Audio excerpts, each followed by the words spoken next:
अगर इमरान खान अगर नायल हो सकता है ना, तो जनाब ये पूरा ये 14 पार्टियों का टोला जो है ना, इमरान खान ने तो सिर्फ गाड़ी लिया है, इन्होंने तो डाके मारे हैं, गाड़ियां, हीरो के हार, वो का है।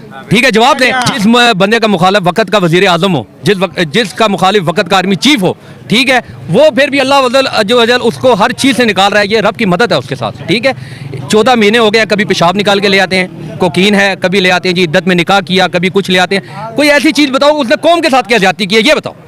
कौम के साथ क्या जाती किया, कौम का पैसा लूटा है, कोई कुछ किया, हमें भी बताओ। हम जो उससे इतना प्यार करते हैं ना, हमारे दिल में भी आए नहीं यार सही है, नवाज शरीफ भी चोर था, ये भी चोर है, कुछ तो बताओ। तुम बताते हो नहीं हो, घड़ी उठा ली, फलाना कर लिया, अंदर कर दिया, जो बाहर निकले उसको गद्दार, महंगाई के लिए सर उठाए गद्दार, इमरान खान का नारा लगाया गद्दार, फिर हम आज़ाद हैं।